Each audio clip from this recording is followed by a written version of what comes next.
Good evening everyone. आप सबका welcome है सृजन द सिविल फोरम के आरआरबी एक्सप्रेस बैच के डेमो लेक्चर नंबर 2 में। कल हम लोगों ने बात किया था यूनिट एंड मेजरमेंट के बारे में और आज उसी को आगे बढ़ाते हुए हम चैप्टर नंबर 2 की तरफ जा रहे हैं, जो कि है डायमेंशन एनालिसिस। 11th की फिजिक्स में आपने ये पढ़ा होगा कि डायमेंशन एनालिसिस को मेजरमेंट का एक हिस्सा बताया जाता है और उस तरीके से हम लोग कई बार फिजिकल क्वांटिटी को एक्सप्रेस करने का काम करते हैं। कैसे करते हैं, क्या इंपॉर्टेंट पॉइंट्स हैं, किस तरीके से इस लेक्चर में आगे बढ़ेंगे, इसके बारे में हम बात करते हैं।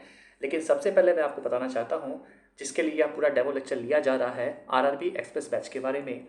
यह बैच CBT 1 के लिए डिज़ाइन किया गया है ख़ास तौर पर, और काफ़ी इफ़ेक्टिव तरीके से इसको स्ट्रेटजी के तहत तैयार किया गया है, जिसपे हम लोग टोटल 3 तरह के कोर्स प्रोवाइड कर रहे हैं।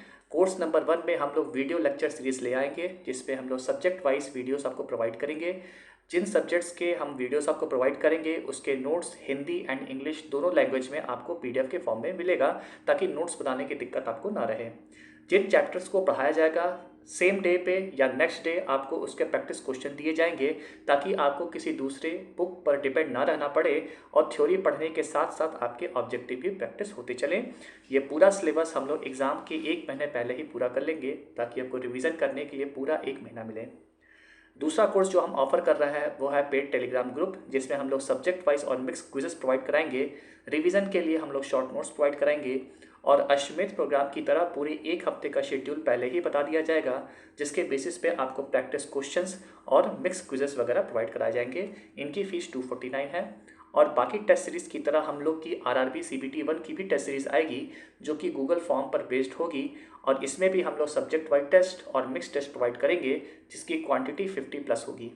अगर आप ये तीनों एक साथ परचेस करना चाहते हैं, जो कि सबसे इफेक्टिव डिसीजन होगा, तो इसे हम बोलते हैं मास्टर कॉम्बो, जिसमें कि हम ये तीनों कोर्स एक साथ आपको प्रोवाइड करेंगे और आपको 20% का एडिशनल डिस्काउंट दिया जाएगा और आपकी फ़ीस हो जाएगी 999, जो कि 1250 होनी चाहिए थी। तो हम लोग क्लेम करते हैं और आपको भरोसा दिलाते हैं कि जितने भी कोर्सेज अवेलेबल हैं मार्केट में, चाहे वो ऑनलाइन हो या ऑफलाइन हो, हम लोग का आरआरबी एक्सप्रेस बैच सबसे कॉम्पैक्ट, सबसे एक्सपीरियंस्ड और सबसे ज़्यादा इफेक्टिव बैच होने वाला है। अगर आप इसमें इनरोल करते हैं तो किसी तरह का डिसअपॉइंटमेंट आपको नहीं होगा, क्वालिटी के साथ, क्वांटिटी के साथ और स्ट्रैटेजी के साथ। तो चलिए आज के सेशन को स्टार्ट करते हैं। आज के सेशन का टॉपिक है हमारा डायमेंशन एनालिसिस, जिसको हिंदी में हम आयाम विश्लेषण कहते हैं। क्यों है ज़रूरी, क्या होता है ये, ज़रा इसके बारे में बात किया जाए। तो डायमेंशन एनालिसिस क्या है, आयाम विश्लेषण क्या है? तो फिजिकल क्वांटिटी को सिंपल तरीके से सिंबॉलिक फॉर्म में रिप्रेजेंट करने का तरीका कहलाता है डायमेंशन एनालिसिस। अगर कल आपने हमारी वीडियो देखी होगी, अगर आपको पता है तो बहुत अच्छी बात है, अदरवाइज़ हमारे प्लेलिस्ट में जाकर देखिएगा।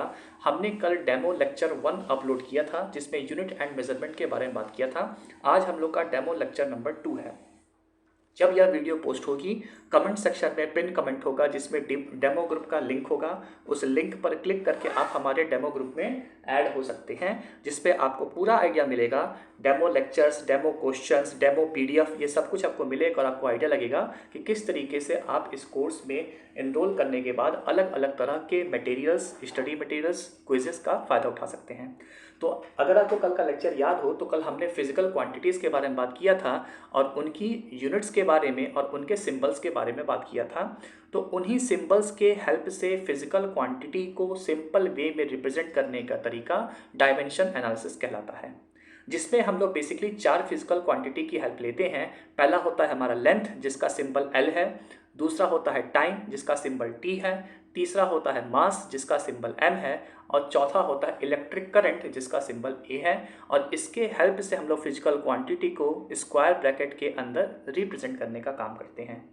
अब कैसे करते हैं, इसको कुछ एग्जांपल्स के थ्रू समझाते हैं, और लास्ट में फिर मैं आपको सारे इंपॉर्टेंट फिजिकल क्वांटिटीज़ का डायमेंशन फॉर्मूला एक ही जगह दे दूंगा, ताकि उसको याद करके आप एग्जाम में आसानी से टिक कर सकते हैं। तो चलिए सबसे पहला एग्जाम्पल लेते हैं, एक सिंपल सा एग्जाम्पल, जो कि है हमारा वेलोसिटी। आप जानते होंगे, सबने पढ़ा हुआ है कि जो हमारा वेलोसिटी होता है वो क्या होता है। तो वेलोसिटी का फॉर्मूला होता है डिस्प्लेसमेंट अपॉन टाइम। ठीक है, डिस्प्लेसमेंट की हिंदी होती है विस्थापन, अगर आप जानना चाहते तो डिस्प्लेसमेंट अपॉन टाइम। अब अगर इसके फॉर्मूले की बात किया जाए, तो डिस्प्लेसमेंट क्या होता है? डिस्प्लेसमेंट मतलब कि कितनी लेंथ उसने कवर किया, यानी कि वह मीटर में आएगा। और अगर यह लेंथ कवर कर रहा है तो डिस्प्लेसमेंट का सिंबल क्या हो जाएगा, एल हो जाएगा, और टाइम का सिंबल क्या होता है, टी होता है। इस टी को हम ऊपर ले आएंगे तो जो वेलोसिटी का डायमेंशन फॉर्मूला है वो क्या बन जाएगा, एल टी पे -1। क्यों, क्योंकि जब टी पर 1 है इसको ऊपर ले जाएंगे तो ये -1 हो जाएगा, और फिर लास्ट में आप इसको स्क्वायर ब्रैकेट में क्लोज कर देंगे। जब कभी भी डायमेंशन फॉर्मूला लिखा जाता है तो ऐसे स्क्वायर ब्रैकेट में बंद किया जाता है, और हमेशा जो भी डायमेंशन फॉर्मूला है वो एक सिंगल लाइन में यूज़ करते हैं। इस तरीके से L/T के रूप में नहीं लिखेंगे, आप LT पे -1 के फॉर्म में लिखेंगे। ठीक है, इसको थोड़ा सा और एक्सप्लेन करने के लिए मैं एक और एग्जांपल लेता हूं, जो कि हमारा एक्सेलरेशन। अब आप जानते हैं एक्सेलरेशन जिसको हम लोग स्मॉल a से भी रिप्रेजेंट करते हैं, ये क्या होता है, तो इसका फॉर्मूला होता है change in velocity divided by time. ठीक, change in velocity divided by time. Okay, तो चेंज इन वेलोसिटी, अब वेलोसिटी क्या है भाई, वेलोसिटी है मीटर पर सेकेंड, और अभी हमने देखा कि जो वेलोसिटी है उसका जो फॉर्मूला बन रहा था वो बन रहा था L/T। ठीक है, और टाइम का क्या होता है T, तो ये क्या हो गया, ये हो गया L/T²। अब आपको बताया था कि आप इसको हमेशा एक सिंगल लाइन में रिप्रेजेंट करेंगे, तो पहले हम लगाएंगे स्क्वायर ब्रैकेट और फिर ये हो जाएगा L/T पर -2, है कि नहीं। तो इस तरीके से आप क्या कर सकते हैं, इस तरीके से जो भी फिजिकल क्वांटिटी आपको दिया है सबसे पहले आप उसका फॉर्मूला लिखिए, फॉर्मूले के बेसिस पे फिर आप इस तरीके से उसको सिंबल में ब्रेक डाउन कर सकते हैं। एक और एग्जांपल लेते हैं फोर्स का। अगर हम बात करें फोर्स की, तो न्यूटन के सेकंड लॉ के हिसाब से आप जानते हैं कि फोर्स क्या होता है, तो फोर्स होता है मास इनटू एक्सेलरेशन। सही है, मास इनटू एक्सेलरेशन। अच्छा, मास इनटू एक्सेलरेशन, मास का क्या हो गया m, और एक्सेलरेशन का अभी हमने पढ़ा L/T पर -2, और इसको हमने क्या किया, क्लोज कर दिया। कई बार ऐसा होता है जैसे कि अभी हमने पढ़ा था कि वेलोसिटी का जो डायमेंशन फॉर्मूला है वो है L/T पे -1। ठीक है, तो ये तरीका सही है। बहुत बार बुक में इसको ऐसे रिप्रेजेंट करते हैं m⁻0 L/T पर -1। m⁻0 का मतलब क्या हो गया कि यहाँ पे m का कोई कोफिशिएंट नहीं है। तो वैसे तो ऐसे लिख जाओगे तब भी सही है, लेकिन कई बार बुक्स में ऐसे भी लिखा होता है, तो हो सकता है एग्जाम में इस तरीके से आ जाए, तो वो गलत नहीं है। इस चीज़ का ध्यान रखना कि 0 का मतलब क्या है कि वहाँ पे वो प्रेजेंट नहीं है। ठीक है, तो ये हो गया फोर्स। फिर से देखते हैं प्रेशर के बारे में बात करते हैं। अगर आपको याद होगा कि प्रेशर का फॉर्मूला क्या होता है, तो प्रेशर क्या होता है कि कितना फोर्स यूनिट क्रॉस सेक्शन पे लग रहा है उसको हम बोलते हैं प्रेशर। ठीक है, क्या मैं बोला, मैंने बोला प्रेशर के बारे में। प्रेशर क्या होता है, तो प्रेशर होता है हमारा force upon area, force upon area. ठीक, तो फोर्स अपॉन एरिया में अभी हमने फोर्स का निकाला था, फोर्स का हमने क्या निकाला था, फोर्स का हमने देखिए यहाँ पे लिखा हुआ है, फोर्स है हमारा m/L/T पे -2। तो अगर आपको याद है तो आप सीधा यूज़ कर सकते हैं, नहीं याद है तो उसको ब्रेक डाउन कर लो। अगर मान लीजिए कि आपको याद है तो आप सीधा लिख लीजिए, नहीं तो ऐसे लिख लेना कि भाई ये हो गया हमारा मास इनटू एक्सेलरेशन। ठीक है, डिवाइडेड बाय एरिया। ठीक, तो मास का हो गया m, एक्सेलरेशन का हो गया L/T पे -2, और एरिया क्या होता है, लेंथ इनटू लेंथ, तो ये हो गया L²। ठीक है, तो एक L से एक L कट जाएगा, तो ये क्या हो जाएगा, ये हो जाएगा m L पे -1 T पे -2, और स्क्वायर ब्रैकेट में हमने उसको इस तरीके से बंद कर दिया। देखिए यहाँ पर काफ़ी सारा गेम मेमोरी का भी है। आप चाहो तो प्रेशर के डायमेंशन फॉर्मूले को इस तरीके से ब्रेक डाउन करके लिख सकते हो, लेकिन बेटर क्या रहेगा, बेटर ये रहेगा कि जो जो इम्पॉर्टेंट फिजिकल क्वांटिटीज़ हैं उनके डायमेंशन फॉर्मूले आप याद कर लीजिए। ठीक है, जब ये सेशन हमारा एंड होगा, जब ये यूट्यूब पे अपलोड हो जाएगा, तो आपको कमेंट सेक्शन में हमारे डेमो ग्रुप का लिंक मिल जाएगा। उस लिंक पर क्लिक करके आप टेलीग्राम ग्रुप में ऐड हो जाना, उसमें इस लेक्चर का PDF मिल जाएगा, और उस PDF में एक पेज और ऐड कर देंगे जिसमें सारे इंपॉर्टेंट फिजिकल क्वांटिटीज़ का क्या है, डायमेंशन फॉर्मूला लिखा रहेगा एक ही जगह टेबल के फॉर्म में, उसे आप याद कर सकते हैं। ठीक है, चलिए अब आते हैं हम लोग स्ट्रेस पे। अगर हम स्ट्रेस की बात करें तो आपने पढ़ा होगा कि स्ट्रेस और प्रेशर दोनों एक ही चीज़ है। ठीक है, दोनों फिजिकली अगर देखा जाए तो एक ही फॉर्मूला होता है, बस डिफरेंस क्या होता है, डिफरेंस ये होता है कि प्रेशर एक्सटर्नल फिजिकल क्वांटिटी है, जबकि स्ट्रेस जो होता है वो इंटरनल प्रॉपर्टी है। ठीक, तो स्ट्रेस क्या होता है कि कितना फोर्स है divided by per unit area. ठीक, अब फिर से वही बात होगी जो हमने प्रेशर में पढ़ा था। तो हमारा क्या होता है, हमारा होता है, याद करिए फोर्स का क्या था, आपको सिखाया है अभी, फोर्स का था mL/T/-2। तो बस अब की बार मैं सीधा यूज़ कर दूंगा, क्या हो जाएगा mL/T/-2 अपॉन L²। तो ये क्या हो गया mL/-1 T/-2, और इसको मैंने स्क्वायर ब्रैकेट से क्या किया, क्लोज कर दिया। जब कभी भी आप सिंपल लिखेंगे तो आप सिंपल को लिखने के बाद क्या करेंगे, सिंपल को लिखने के बाद आप इसे हमेशा स्क्वायर ब्रैकेट में क्लोज कर देंगे। ओके, चलिए आगे आते हैं। नेक्स्ट है हमारा modulus of elasticity. Modulus of elasticity आप सब जानते हैं, पढ़ा गया है, हमने पढ़ा हुआ है हुक्स लॉ में खास तौर पे, और पूरा सोम इस पर बेस्ड होता है, कई बार इस पर क्वेश्चन आया भी है। तो अगर मैं बात करूं मॉडुलस ऑफ इलास्टिसिटी की, तो मॉडुलस ऑफ इलास्टिसिटी जिसको हम लोग कैपिटल ई भी कहते हैं, इसका फॉर्मूला क्या होता है, तो यह होता है हमारा स्ट्रेस अपॉन स्ट्रेन, यही होता है स्ट्रेस अपॉन स्ट्रेन।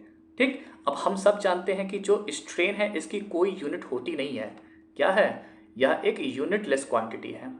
ठीक, इसकी कोई यूनिट नहीं होती है, क्योंकि इसके जो आपके change in length upon length है, तो लेंथ से लेंथ कट जाता है। यानी कि जो मॉडुलस ऑफ इलास्टिसिटी है उसकी यूनिट सेम होगी जो स्ट्रेस की है। ठीक है, यानी ई की यूनिट वही होगी जो स्ट्रेस की है। इसका मतलब कि ई का डायमेंशन फॉर्मूला भी वही होगा जो स्ट्रेस का है। और अभी हमने ई का डायमेंशन फॉर्मूला पढ़ा है, क्या पढ़ा है, ये था हमारा mL/-1 T/-2। ठीक, तो कई बार ऐसा होता है कि आपसे कोई और फिजिकल क्वांटिटी पूछेगा और कह देगा कि बताओ जरा इनमें से किन किन की फिजिकल क्वांटिटी आपस में सेम है, मैच करती है। ठीक है, चलिए आगे बढ़ते हैं। नेक्स्ट है हमारा वर्क डन एंड एनर्जी। अगर आपने कल का सेशन पढ़ा होगा तो आपको याद होगा कि वर्क डन और एनर्जी दोनों का जो फॉर्मूला होता है वो सेम होता है। ठीक है, इसलिए दोनों का डायमेंशन फॉर्मूला भी क्या होगा, सेम होगा। अगर मैं यहाँ पे बात करूँ वर्क डन की, वर्क डन की, तो वर्क डन जो होता है उसका फॉर्मूला क्या होता है, उसका फॉर्मूला होता है फोर्स इनटू डिस्टेंस, है कि नहीं। आप सर ये बेसिक फॉर्मूले हैं, आपको पता होगा, या तो आप सिर्फ आप डायमेंशन फार्मूला याद कर लो, और नहीं तो आप क्या कर सकते हो, नहीं तो फिर आप फॉर्मूले याद रखो। तो ये जो फॉर्मूले हैं इससे आप डायमेंशन फार्मूला बना सकते हो। अब हमने पढ़ा क्या, फोर्स का, ये था हमारा mL/T/-2, और डिस्टेंस का क्या है, डिस्टेंस मतलब लेंथ, तो ये हो गया L। तो ये कितना आ गया, ये आ गया आपका mL²T/-2। तो चाहे वर्क डन का पूछे चाहे एनर्जी का पूछे, दोनों का क्या हो जाएगा, दोनों का सेम हो जाएगा, जो कि होगा mL²T/-2। और कई बार आता भी है कि वर्क डन का डायमेंशन फॉर्मूला निम्न में से किससे सेम होता है, तो वहाँ आप एनर्जी पे फटाक से टिक कर देंगे। ठीक है, इसी तरीके से एक और होता है, क्या होता है, वो होता है टॉर्क। ठीक है, टॉर्क यानी कि इसको हिंदी में क्या बोलते हैं, इसको हिंदी में बोलते हैं मरोड़। ठीक, अगर मैं टॉर्क की बात करूं तो आप सब जानते हैं, सो में आपने पढ़ा होगा कि टॉर्क का फॉर्मूला क्या होता है, तो टॉर्क का होता है twisting force into lever arm या डिस्टेंस। ये तो वही हो गया जो हमने अभी वर्क डन में पढ़ा था। तो जब हमारा फॉर्मूला यहाँ पे वर्क डन का सेम है, फोर्स का क्या हो गया mL/T/-2, और डिस्टेंस का क्या था हमारा L, तो ये तो सेम टू सेम आ गया, क्या हो गया mL²T/-2।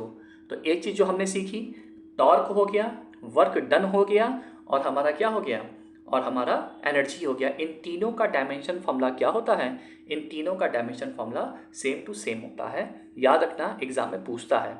ठीक है, कई बार एग्जाम में ऐसे क्वेश्चन आते हैं और भरे पड़े हैं। अभी अगर आप हमारे टेलीग्राम ग्रुप में हैं डेमो वाले, तो आपने देखा होगा आज सुबह मैंने कल के सेशन का यानी डेमो लेक्चर 1 का प्रैक्टिस शीट अपलोड किया है, जिसमें यूनिट एंड मेजरमेंट के ऑब्जेक्टिव क्वेश्चंस आपके प्रैक्टिस के लिए डाले गए हैं। तो इस प्रोग्राम में हम लोग एक दिन आपको पढ़ाएंगे, ठीक है, थ्योरी देंगे, और उसके नेक्स्ट डे हम लोग क्या करेंगे, उस पर बेस्ड ऑब्जेक्टिव शीट देंगे।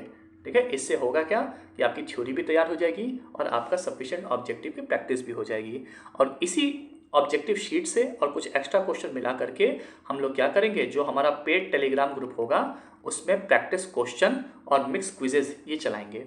ठीक है, तो मैं आपसे हम कह सकते हैं कि क्लेम ही कर सकते हैं, आपको विश्वास दिला सकते हैं कि अगर आप ये बैच ज्वाइन करते हैं तो आपको किसी भी बाहर से एक सिंगल बुक खरीदने की जरूरत नहीं पड़ेगी।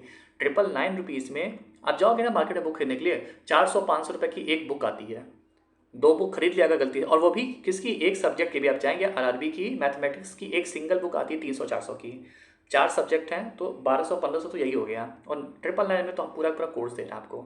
ठीक है, तो एक बार ट्राई करके देखना ज़रूर, आपको बिल्कुल भी डिसअपॉइंटमेंट नहीं होगा। अब आता है आज का लास्ट एग्जाम्पल पे, जो कि हमारा काइनेटिक एनर्जी, शॉर्ट फॉर्म में मैं इसको काइनेटिक एनर्जी KE लिख दे रहा हूँ। ठीक है, और ये क्या होता है, ये होता है ½ mv²। यही होता है जहाँ पे m मास को रिप्रेजेंट कर रहा है और v आपकी वेलोसिटी को रिप्रेजेंट कर रहा है। जब डायमेंशन फॉर्मूला लिखते हैं तो उसमें इस इंटीजर का कोई मतलब नहीं होता, इसको आप स्किप कर दीजिए।